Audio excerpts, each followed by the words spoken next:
Bienvenue dans cette vidéo où je vais vous partager un guide ultime qui va vous permettre de maîtriser la gestion du risque et la psychologie. Je vais partager avec vous 9 exercices, c'est juste 9 étapes. Vous allez pratiquer cette série d'exercices et vos résultats vont commencer à exploser dans le monde du trading. Quand j'avais commencé du trading, j'ai aimé savoir cet exercice. Mais au fur et à mesure que le temps passe, au fur et à mesure que j'ai expérimenté à travers non seulement les formations que j'ai suivies, mais aussi au travers les propres expériences que j'ai développées sur le marché. Donc, ces 9 exercices-là, si vous appliquez à partir de maintenant et tout de suite, vos résultats en trading vont commencer à exploser. Si vous ne me connaissez pas, moi c'est Omar Youssouf Doumbia, je suis trader professionnel sur les marchés financiers, je suis investisseur, je suis formateur et accompagnateur de milliers de personnes. J'ai accompagné une centaine de personnes sur les marchés financiers et en plus de ça aussi, j'ai investi dans les business physiques comme dans l'immobilier, comme dans les transports. Et voilà, donc je continue à développer mes sources de revenus passifs. J'ai écrit aussi un livre qui s'appelle La stratégie ultime pour réussir en trading des crypto-monnaies. C'est basé sur la crypto. Mais cette série d'exercices où je vais vous accompagner, ça s'applique sur tous les différents marchés. Premier exercice, ça va consister à choisir le marché. C'est-à-dire, il y a beaucoup de personnes, s'ils commencent à trader, ils vont vouloir opérer sur beaucoup de marchés et en même temps. Par exemple, un trader de Forex, il va non seulement commencer à trader le Forex, mais il va partir rapidement sur les marchés des indices boursiers. Il va essayer de trader les crypto-monnaies, il va aller essayer de trader les indices synthétiques, il va essayer de trader énormément de marchés en tant que débutant. Donc cette première série d'exercices va vous permettre de choisir en première position, si vous êtes débutant, de vous concentrer sur une seule marché et de faire de l'expérience, non seulement d'apprendre à maîtriser les différentes configurations sur les marchés, mais aussi à développer une stratégie de trading que je vais vous partager juste tout à l'heure. Mais si vous commencez le trading, par exemple, le fonctionnement sur les marchés du Forex, ce n'est pas le même fonctionnement sur les indices synthétiques. Par exemple, une personne qui est habituée à trader les indices synthétiques et ou bien les crypto-monnaies, s'il vient sur le marché du marché du Forex, il n'y a pas les annonces économiques où il était, c'est-à-dire sur les indices synthétiques et les cryptos, il n'y avait pas des annonces économiques. Mais maintenant, lui, il vient directement sur le marché du Forex. Donc, d'un coup, il voit que les actifs commencent à bouger sans qu'il s'attende. Donc, ça, ce sont des annonces économiques qui vont faire bouger les prix des actifs. Donc, j'ai enregistré une vidéo aussi sur les annonces économiques, sur l'analyse fondamentale que je vais publier dorénavant sur la chaîne YouTube. Ou bien vous pouvez checker sur la chaîne YouTube pour voir déjà si c'est déjà publié. Donc, dès que vous choisissez un marché, vous apprenez à apprendre tout ce qui fait fonctionner ce marché afin de pouvoir commencer à avoir du résultat avec le trading. Mais ne faites plus d'erreur à vouloir trader 4 voire 5 marchés en même temps. Deuxième exercice à faire, c'est de choisir un jeu de variables du marché qui définissent un avantage. Un avantage, c'est quoi? C'est tous les détails qui vont vous permettre de cliquer sur buy ou bien sur sell sur les marchés. Ça veut dire quoi? Ça veut dire votre stratégie de trading. Donc, vous devrez sélectionner par exemple quelles sont les configurations. Est-ce que si le marché est dans une tendance ou bien est-ce que si le marché est dans une consolidation que je vais opérer sur le marché. Si une personne en fonction de stratégie qu'il utilise, par exemple, s'il utilise le trendline stratégie, à chaque fois que si nous sommes sur une tendance, cette personne va opérer sur le marché. Mais par contre, si nous sommes sur une consolidation en range, donc cette personne, non seulement s'il va opérer sur le marché, mais il sait exactement qu'il doit rentrer au bon moment et surtout rapidement et surtout à ne pas durer sur le marché parce que le marché n'est pas dans une quelconque tendance. Donc, si vous êtes là et que vous voulez faire du trading, vous n'avez pas d'avantage, c'est-à-dire vous n'avez pas de stratégie de trading, vous essayez d'utiliser énormément de facteurs ensemble, mais vous n'avez pas vraiment un trait d'entente, c'est-à-dire vous n'êtes pas tous les éléments qu'il faut pour développer. Par exemple, vous n'utilisez pas le Fibonacci, par exemple, pour détecter votre point d'entrée. Vous ne savez pas, par exemple,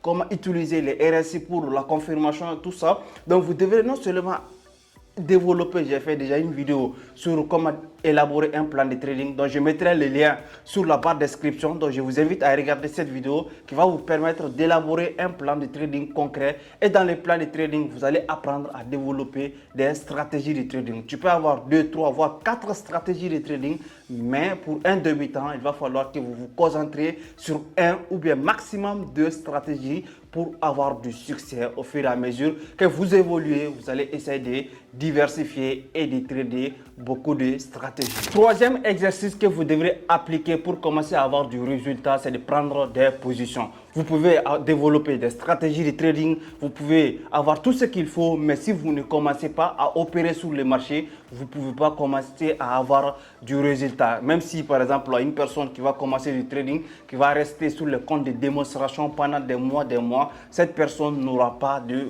résultat. Pourquoi? Parce qu'il ne trade pas de l'argent réel afin de gagner concrètement de l'argent. Donc, ce troisième exercice va vous permettre de commencer, non seulement si vous voulez à commencer à trader les petits capitaux, si vous êtes un trader particulier, si vous êtes aussi un gestionnaire de fonds, donc ça va vous permettre de prendre un petit compte et de commencer à générer de l'argent au fur et à mesure que vous évoluez, au fur et à mesure que vous allez développer de confiance en vous qui va vous permettre d'aller chercher des grands résultats. Quatrième exercice que vous devrez appliquer, ça s'appelle le stop loss, les stops de protection. Pourquoi les stops de protection? Par exemple, il y a beaucoup de personnes qui opèrent sur le marché du trading sans utiliser ni take profit ni stop loss. Ils vont justement cliquer sur buy ou bien sur sell. Au fur et à mesure que le marché évolue, ils vont couper la position. Si le marché n'évolue pas aussi bien, ils vont couper la position. Donc ça, c'est interdit sur le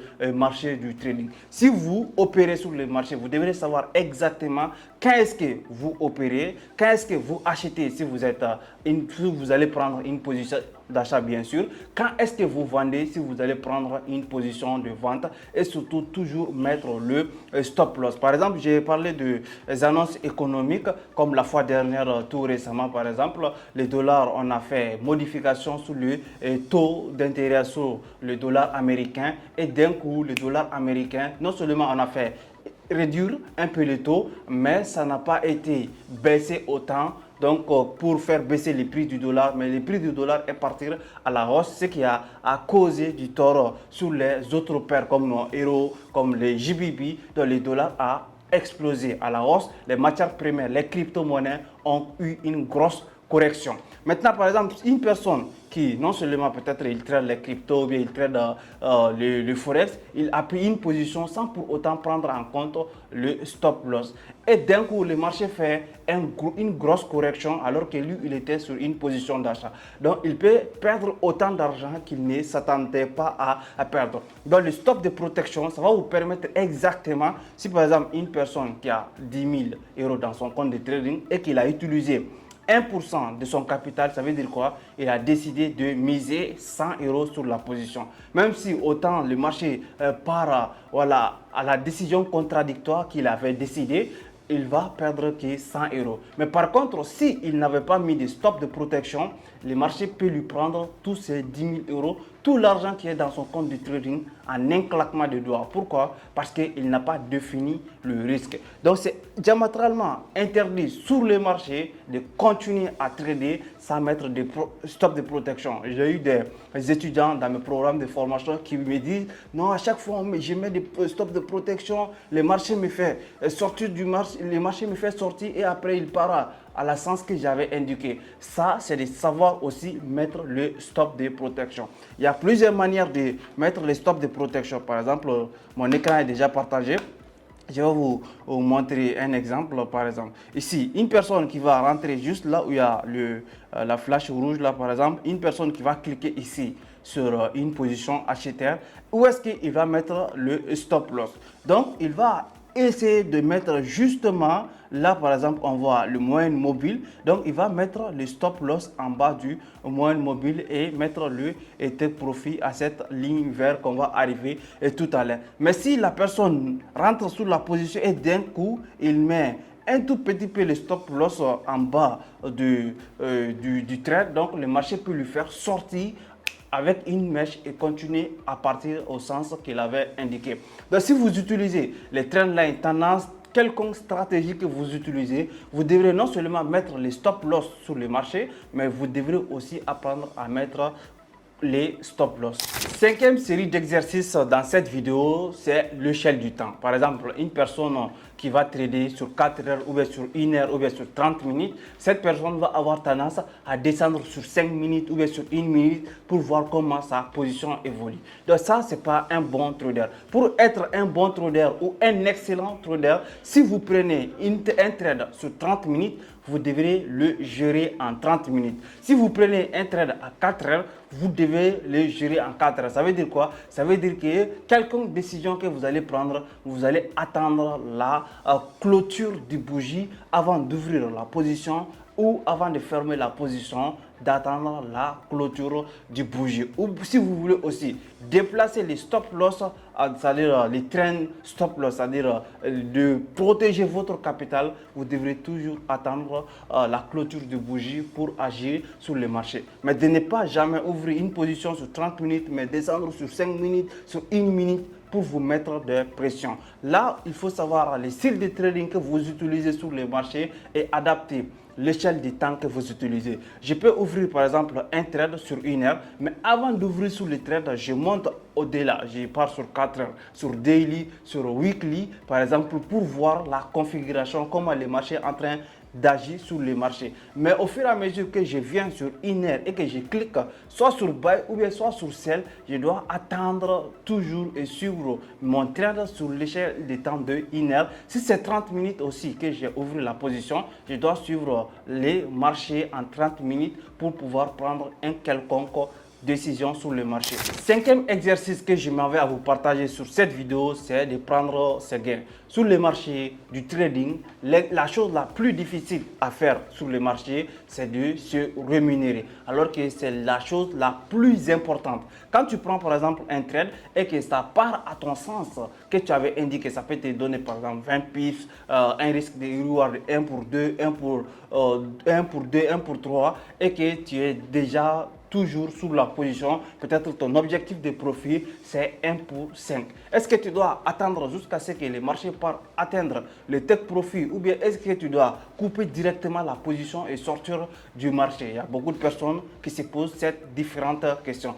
Tu dois non seulement couper la position à 100% si le marché est dans une tendance haussière et qu'il n'a pas indiqué, c'est-à-dire il n'a pas montré soit un bougie, un doji ou bien un avalement baissé, c'est-à-dire il n'y a aucun critère qui te montre que le marché est en train de se retourner. Si le marché continue à partir à ton sens, il ne faut pas aussi couper son trade rapidement parce que le but du trader rentable, c'est de non seulement couper ses pertes rapidement, mais laisser ses gains couler sur le marché. Donc, il faut quand même savoir comment gérer les positions sur le marché. Il y a beaucoup de manières à le faire, surtout sur l'analyse technique, sur la stratégie de trading que je vais utiliser sur le marché. Je vais pouvoir gérer mes trades. Mais à chaque fois, le marché me donne un risque reward de 1 pour 2 ou bien 1 pour 1 même. Donc, je vais déplacer par exemple mon stop loss à mon point d'entrée. Ça veut dire quoi? Ça veut dire déjà le capital que j'avais engagé sous le trade, je vais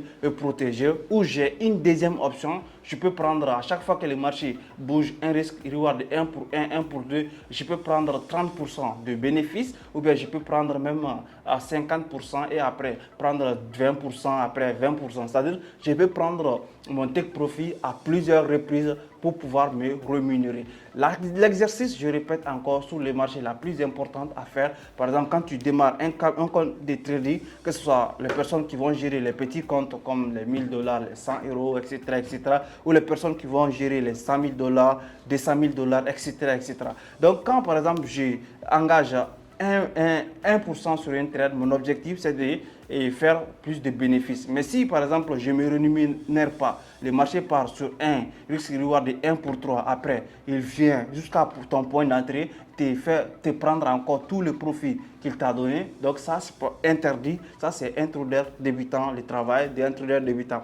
Donc non seulement mon objectif c'est de faire agrandir sur mon capital. Par exemple si je commence avec un capital de 200 000 €, 200 000 $ sur le marché, donc mon objectif c'est de faire 10% peut-être le mois ou bien 20% le mois, c'est-à-dire de quitter à mon capital initial de 200 000 $ à partir à 210 000 voire 220 000, ça c'est 10%.